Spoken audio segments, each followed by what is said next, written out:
Bonjour, together with concrete actions and steps to keep children with their families, communities, and culture, the federal government recognizes the critical importance of reform being led by the Indigenous leaders and communities in alignment with the United Nations Declaration on the Rights of Indigenous Children and Peoples and the Truth and Reconciliation calls to action, the severe overrepresentation that make up more than 50% of children in foster care, moving beyond the 1965 agreement to improve support and to children and families in Ontario First Nations. We have Minister Jane Philpott online with us explaining this signing of the child welfare reform. Bonjour. Bonjour, Minister. Bonjour. So we're here talking today on what happened in Toronto regarding the joint agreement that was signed on the First Nations, the Ontario, and Canada, the Government of Canada. Would you like to tell us a little bit more on how that came to be? Well, this was a very important meeting where we were discussing the role of recognizing the rights of First Nations around child and family services. We know that this is a very serious concern for Indigenous peoples in the country in terms of the overrepresentation of children in the child welfare system. Indigenous children are vastly overrepresented, and we have made a commitment to work with First Nations around a true transformation that recognizes the rights of First Nations to raise and educate and oversee the well-being of their children and work towards a transformed system. So that's with, so you're trying to reduce the number of children in care as well? Like what are the outcomes that you're hoping? Well, there are really a number of outcomes that are all related. One is lowering the rates of apprehension of Indigenous children and focusing instead where there are concerns about the welfare of a child to prevent them from being taken from their homes, but rather supporting the families. Then, of course, we also would like to see children reunified with their families. So many children who have been separated from their families for short or long periods of time to be able to be reunited.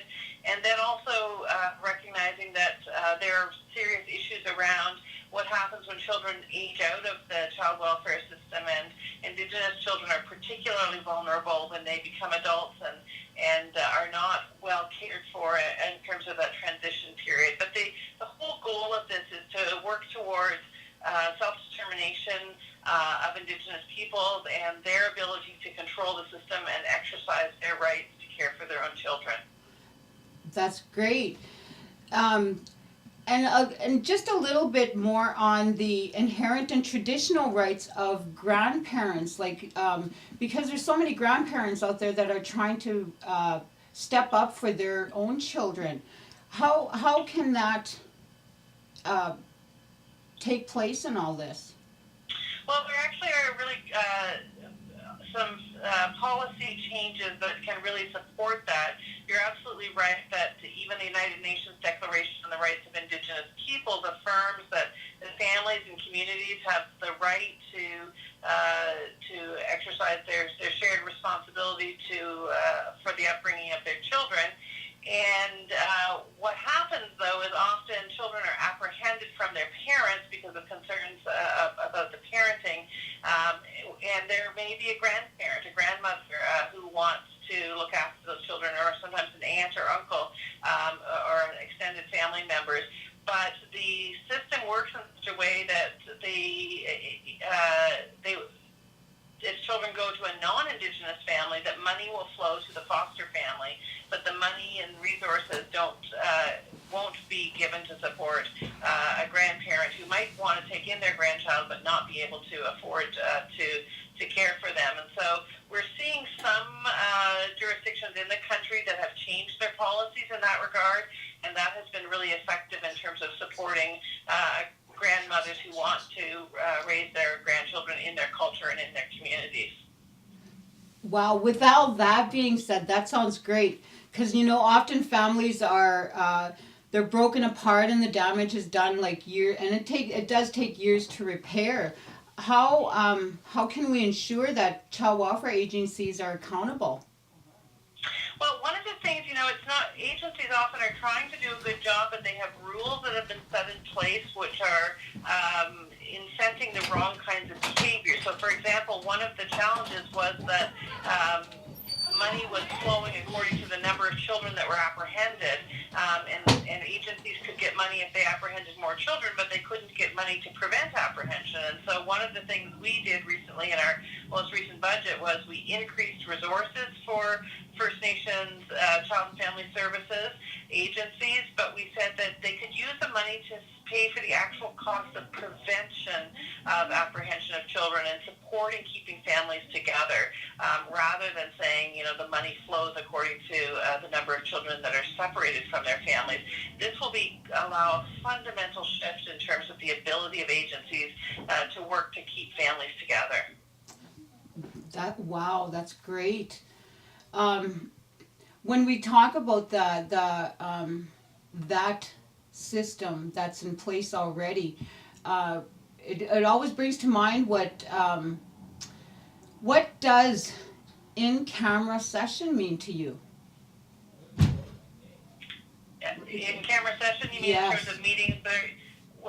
Yes. By definition, I think it means when meetings are done that are more private as opposed to necessarily open to the media or the public.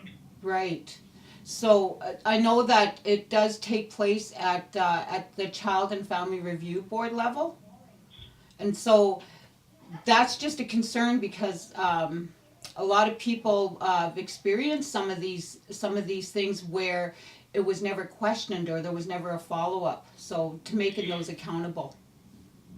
Yeah, so I think the point there is that the whole focus on allowing and supporting First Nations control over child welfare means that, for instance, where First Nations put laws into place, they are respected and they can make those decisions for themselves, or we can respect, for example, tribal courts as they do in the United States to be able to make those decisions and design a system that is respectful of the need for families to stay together. So the entire system really needs to be overhauled, from one end to the other. Oh, that's great. That really sounds great. And for sure we can follow up with this a little bit ahead down the road. That would be great. I'd be happy to talk about it at any time. Great. Well, you have yourself a safe trip. I know you're getting ready. Thank you so much. And we'll talk soon, Minister. Thank you so much. Okay, I really appreciate your interest in this. Miigwech. Okay, bye for now. Miigwech. Miigwech. So this is Amanda Perreault signing off in the studio, Thunder Bay, Ontario, with Net News Ledger. Miigwech.